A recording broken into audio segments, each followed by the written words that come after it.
On to what is the last visual politics seminar for this semester. I'm currently putting together the program for next semester. We should have again around 5 or 6 events ranging from workshops to, like today, working progress seminars.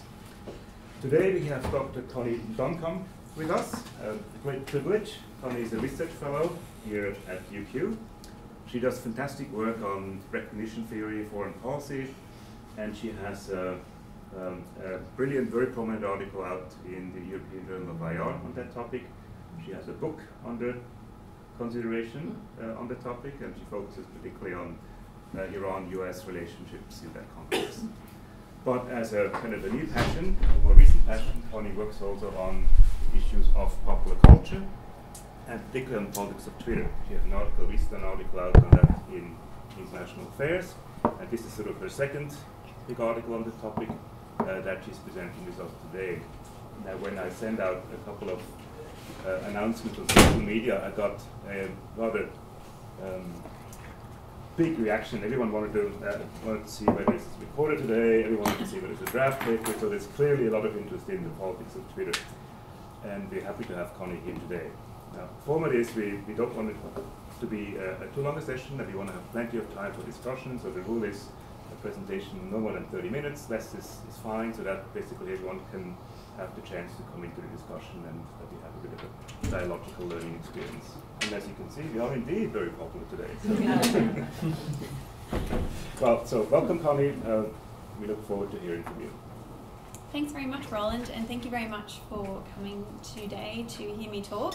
I'm really interested in your comments and criticisms. This is, as Roland has said, very much a work in progress paper, so it's something that I'm really interested in, but my background is not necessarily in this area.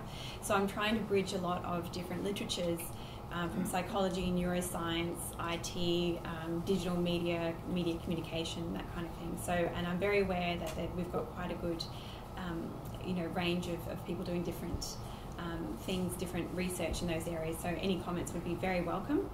And as Roland mentions, normally what I do is recognition theory, but I'm trying to kind of push the boundaries of that a little bit further to kind of understanding or taking in the more contemporary developments in world politics that we see today.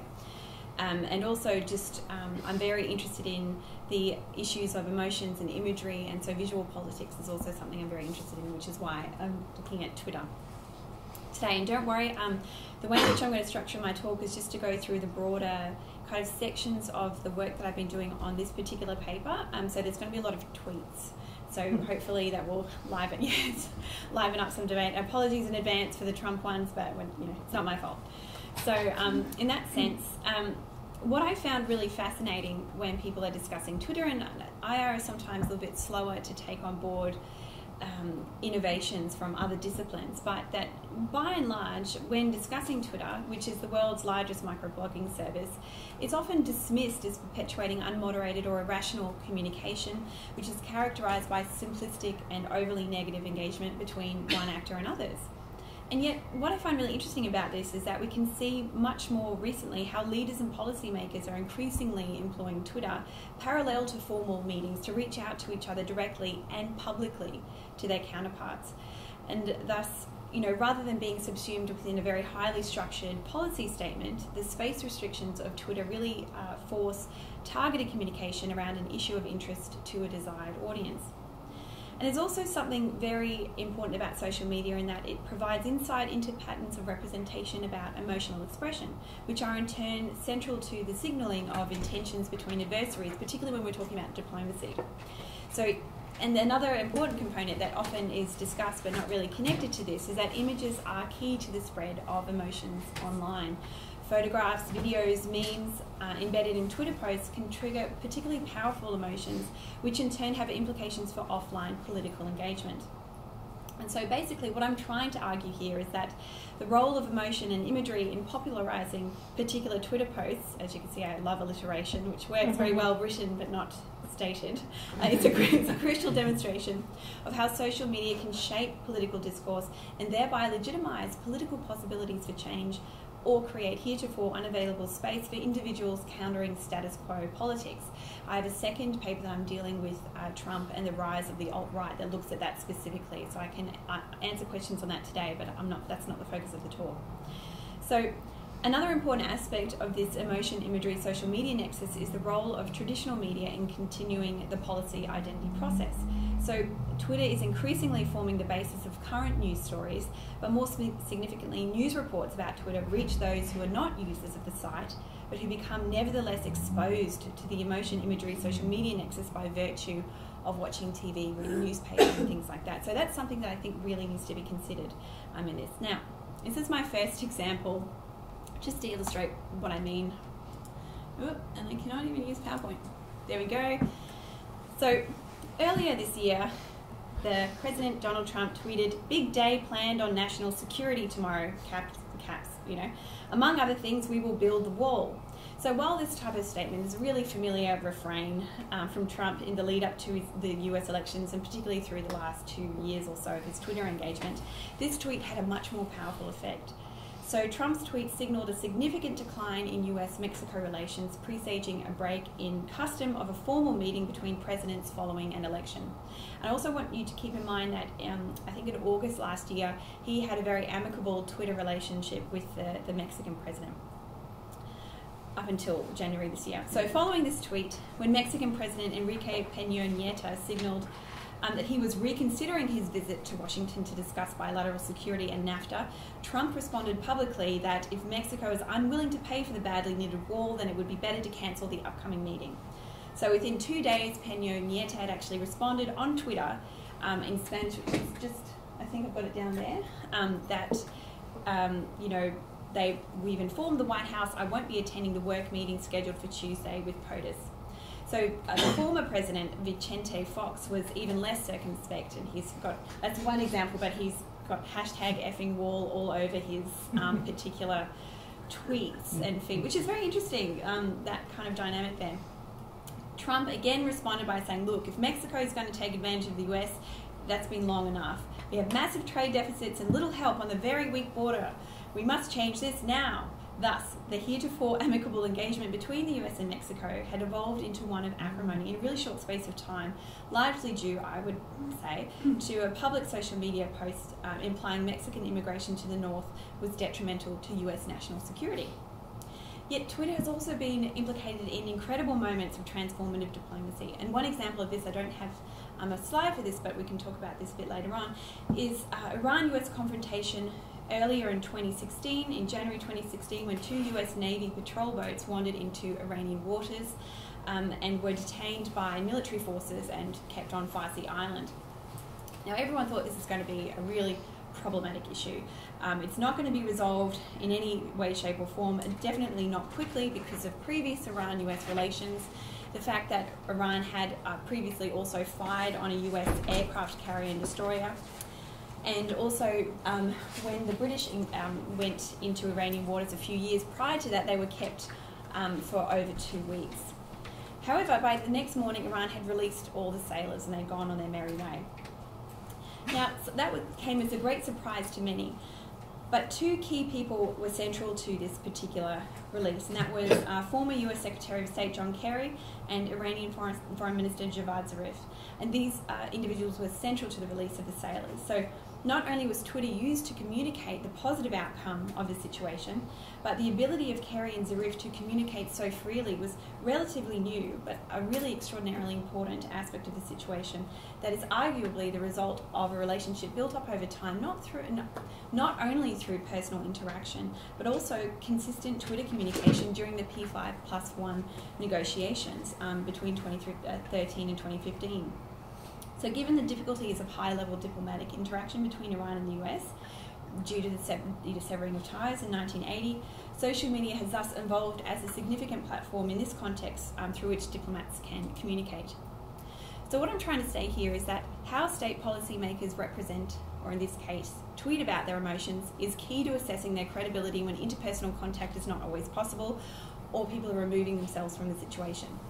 So in doing so, diplomacy becomes a public resource as opposed to the traditional view of diplomacy as behind closed doors, as Viola and Holmes would argue. So Twitter is not only implicated in structural change, so shifts in the social practice of diplomacy, but also with regards to how and for what purpose state actors appropriate this technology in the pursuit of their own duties. So when we're looking at this in terms of IR, scholars are really recognising the importance of social media and world politics. And such recognition generally falls into two camps, which you would probably really be familiar with. So we've got the two-way street dynamic of communication that relates to greater agency for the individual in world politics, such as citizen journalism or the ability to communicate and develop into a broader kind of protest movement. And those scholars who explore how social media has impacted on processes of world politics, such as public diplomacy or contemporary warfare. So both referred to the kind of widespread and converging set of technologies that has user-generated content, driven platforms such as Twitter, Facebook, YouTube, and all this kind of stuff. But at their core, what they argue is that social media is an important technological tool. It has material power precisely because of how its users employ it, similar to any other technology. Thus, it's not only implicated in the increasing political empowerment of the individual, but also in the relationship between policymakers and their domestic and foreign publics, and the power and proliferation of non-state actors in international relations as well. So what we're seeing here is the collapse of time and space, and in-the-moment changes of the speed of communication that social media provides is blurring our online and offline social lives, which manifests, as Laura Shepherd would argue, significantly through the overlap of the cultural, political, and the popular. So James Dederian would go on to argue that the speed of transmission matters even more so than the content of the message, and questions of temporality and power are increasingly discussed in international relations. We've also seen work on pop culture and IR about video games as a facet of cultural expression. We've got the idea of news media shaping communications, and also how we can use this as a pedagogical tool, which is an increasing concern of the discipline. We've got scholars invested in discussing public diplomacy, terrorism, security studies as to how social media kind of perpetuates particular developments of getting the message out, particularly for terror groups and insurgent groups. And we've also got recent engagements demonstrating how important a platform is in developing trust between diplomats and policymakers. What's really missing in all these engagements is a full appreciation of the effective nature of social media. So statements on Twitter by politicians, diplomats and state leaders can really provoke strong emotional reactions, potentially inciting or exacerbating political crises. And what I find also really interesting about these engagements is a number of these actually look at Facebook. They don't look at Twitter specifically. And I don't know why that is, but that's when I'm going to fill the gap there, which is good. So in that kind of context, social media facilitates emotional expressions such as empathy that work towards the development of trust between actors, but this is largely absent in these debates. And images as well are embedded in Twitter posts, and these enhance emotional political discourse. But we've really yet to fully explore this, so this is why I've started to move beyond just looking at the emotional framework, which I'll discuss briefly here, and then onto images. So, although we can never really truly know what people are thinking, we can intuit another's affective disposition, such as empathy or anger, through representations expressed via social media platforms. Rational judgment relies on how we feel about an actor, situation or experience, and optimal rational judgment, as Rose McDermott argues, in fact depends fundamentally on an emotional system which informs us physically about how we feel about the choices that we confront. So not only are emotions central to rationality and cognition, but they are also implicated in how and what we believe. They inform how we perceive our role in our group and our group's position in the wider world. And part of this kind of literature suggests that emotions are catching, so how you feel necessarily influences my own emotions. So John Mercer argues that my excitement at a decision can influence your appraisal and make you more excited, or my excitement at my paper can make you more excited about my paper and want to read it. I don't know, hopefully that will happen. So what we're seeing is that social behaviour influences the transfer of individual emotions such as fear or empathy to the collective and vice versa, and is therefore an important component of understanding the political power of emotions. But what's really interesting here is that emotion spreading, or the idea of the spread of emotion, is not necessarily related to proximity. You don't have to be physically near a person to experience their emotions, which in turn influence your own feelings. So empathy is a really great example of this. because imagination is central to empathy. Imagining oneself in the place of another allows us to understand how another might perceive us or an event, which in turn helps to facilitate our own intuition as to how another person might be thinking or feeling and how they might act as a result. So this process of identification contributes to positive recognition of another's subjectivity and agency, or negative recognition as well. So there is a contagious nature of emotions that leads us to act in synchrony with others, and it's not just through personal interaction, it really infiltrates social media, particularly Twitter networks. So the lack of physical contact in this sense is not an inhibitor to emotional contagion as might have been previously assumed. So this is particularly felt between mutual followers on the platforms, regardless of geographical proximity or offline personal contact, but it goes beyond this, and scholars in neuroscience and psychology have demonstrated this quite well. Yet, how can we know if emotions are shared online, beyond psychological studies or experiments in neuroscience, which I cannot do? So what I'm arguing is that we can actually attempt to catch emotions through looking at representations employed by actors to communicate about particular events. Representation, so the construction of signs, symbols, language to convey a particular understanding about the world, is part of the performance of identity. So how we communicate about one another sets out a particular framework of who we are and who our others are at any given time. And such identity parameters therefore provide particular avenues for action, whereas others are curtailed.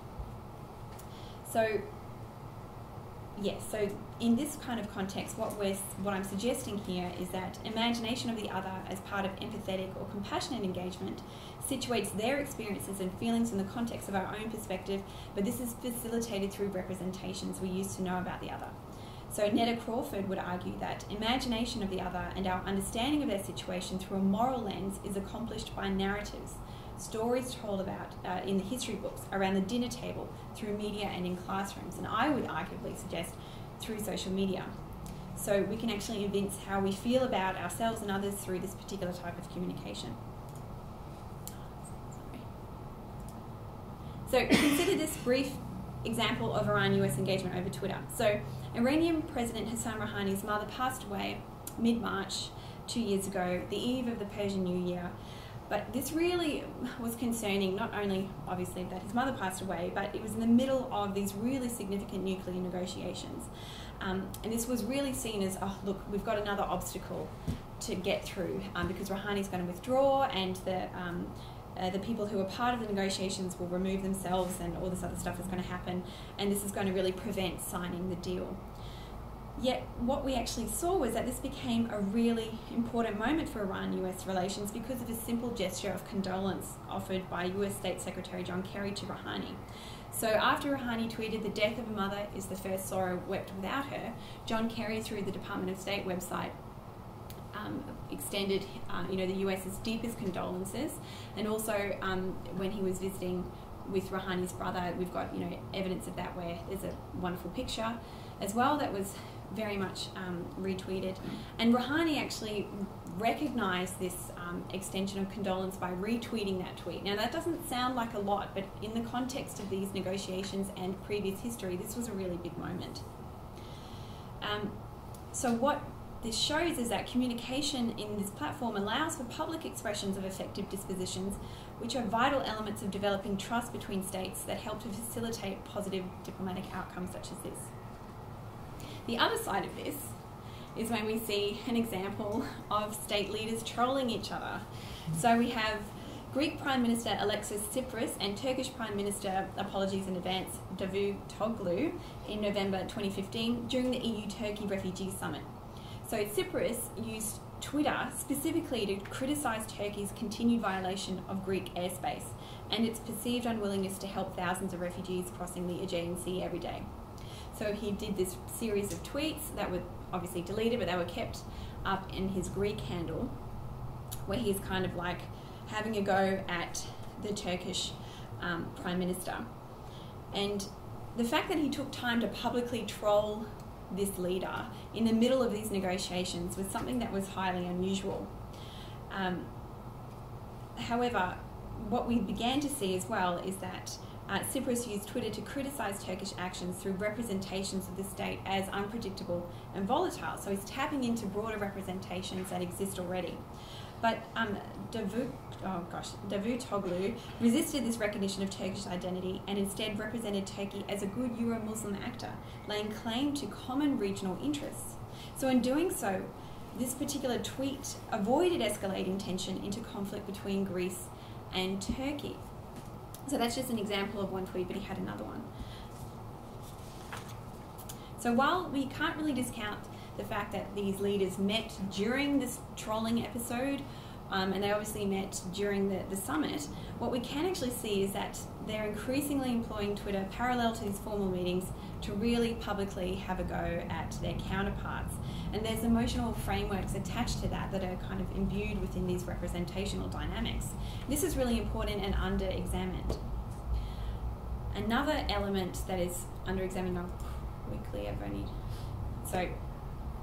is the use of images in tweets and what this means in terms of a manifestation about emotional responses. Obviously, I have representations of the Alan Kurdi image. I'll explain the graph in a second here.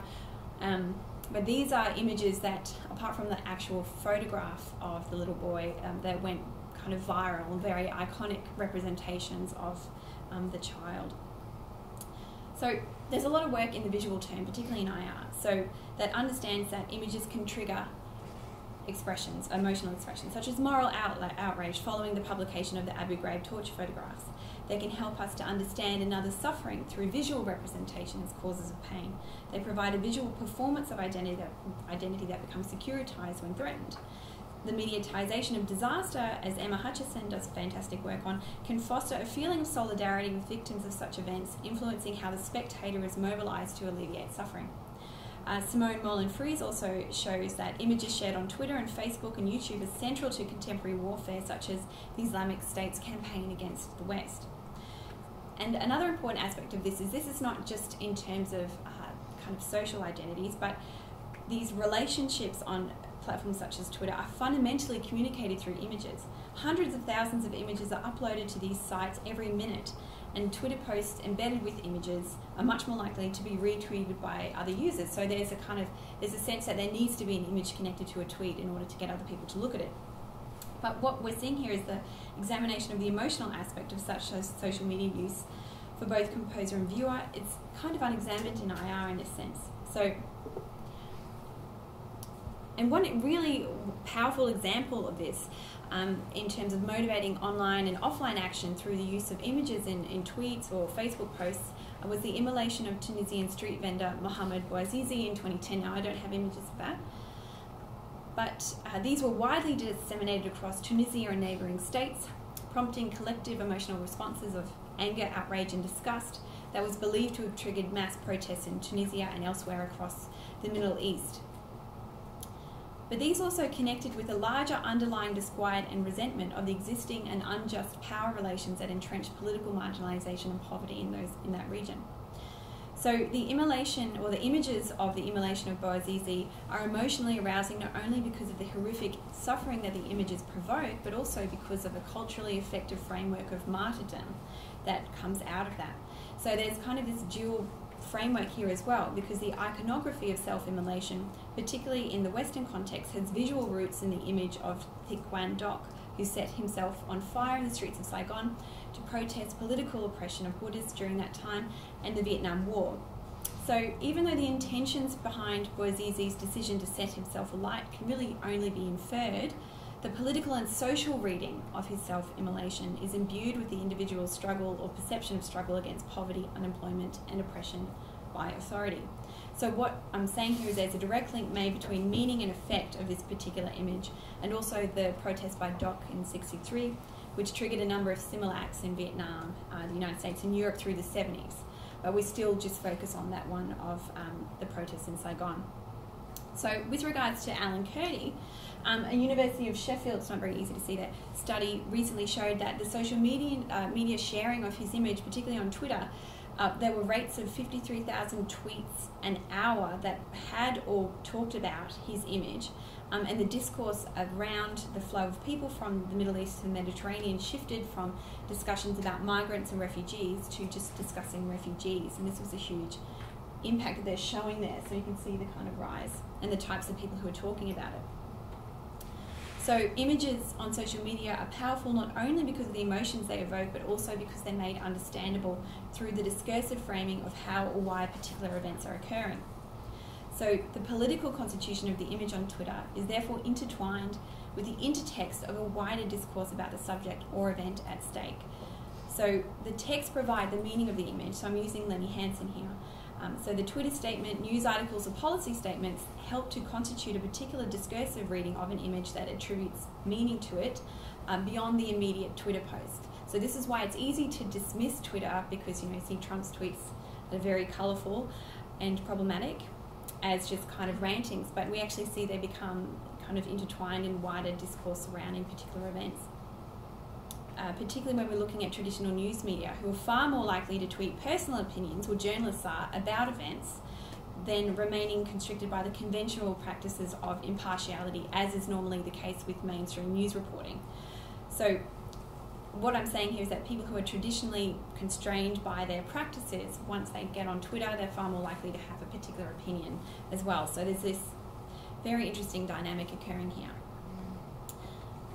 I'm just going to quickly wrap up with, so I'm going to look at two aspects of this. I can look at so many different things with Trump, but what I'm trying to do in terms of developing my argument here is to look at the correlation between Twitter use and the breakdown of US relations with certain states. I mean, I'm not sure about Russia, that seems to be kind of going hand in hand, but there's a whole other range of issues there.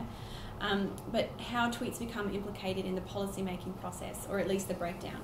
So, the Merkel meeting. You guys would all be aware of this. Angela Merkel visited the US mid-March. So while Trump had previously shaken hands with every other state person in the White House, including Obama, at this meeting he did not shake hands with Merkel, at least at that point in time, although she suggested they shake hands. Turned out he didn't hear her or whatever, much like he didn't hear Malcolm Turnbull in that really awkward gif that that Trump's people have actually posted. I don't know why they've done this, but there's a gif of like Malcolm Turnbull at that ball he went, kind of giving his hand, and Trump doing that, and that's the gif they've got of like, great to talk with Malcolm Turnbull. I'm like, oh my god, it's so embarrassing. He may as well have just done that, But what we're seeing here is that traditional news media reported the incident, but then it was really quickly taken up on Twitter and various memes were created. So there's a whole thing about meme wars I'm not going to get into with this paper. But people were kind of expressing dismay through the use of the images rather than actual discourse. And Trump then responded to the claims. Instead of kind of a public policy statement, at the White House or whatever, he tweeted about it and was like, look, fake news, we had a great meeting, it was totally great. By the way, in Germany, you still owe us a bucket load of money, so thanks, Angela, for coming. But, and that was really problematic. But what is also particularly unusual about this is that Trump is not the first president to have expressed concern about Germany's engagement with NATO. Apparently, at an earlier stage, Obama actually referred to his dislike of free riders, which has been taken to indicate a need for Germany to pull its weight in NATO. So the reason that this got picked up on is because Trump tweeted about it in that particular way. But this meeting has also been connected, again, to the recent G7 summit and his tweet about making a decision about the Paris Agreement. So what we're seeing is that concern and anxiety become, discursively framed through this inability to distinguish policy positions from personal positions in his tweets. Are they one and the same? Also, his tweets are really largely representative of what he does. This becomes another way to understand policy, which is why it's so concerning. This is my final slide, is that the Pope meeting. Now, normally I wouldn't necessarily look at the Pope, but it's just the images surrounding this were just really fantastic. And again, much like with the Merkel meeting, this has a much longer history than has been reported. So when the pontiff was selected, Trump was like, woohoo, love this Pope, everyone says he's great. And then he decided to say, look, me and the Pope are the same, we're so humble. Then he quickly went on to, I don't like, literally like 2 days later, I don't like seeing the Pope standing at the checkout counter, front desk of a hotel in order to pay his bill. It's not Pope-like. So what we're seeing is already some interesting stuff there. But there were greater moments of disharmony earlier in the year when the Pope actually tweeted about, letting people in following Trump's immigration ban, and that it was a problem, and the Bible tells us not to do that. But Trump responded on Facebook this time more explicitly. I don't have it here, but effectively kind of like a missive that referenced ISIS in the first, effectively like similar to that tweet there, which is an advisor of Trump's, which is like, you have a giant wall around the Vatican, like you're hypocritical and all this stuff. So you can see how there's a really weird discourse around this coming in. But the images of the meeting were widely mocked on Twitter, and these memes were then picked up by the news media and used as a basis to critique a range of policy decisions Trump had made during his Middle East tour, and also when he's coming back to this thing about the Russian spy stuff that's going on there at the moment. So what I'm interested in is this interplay between these types of frameworks, and also the need for Trump to respond to these images and this discussion that's posted on Twitter, but then gets co-opted in by the news media. So I was going to say the Donald.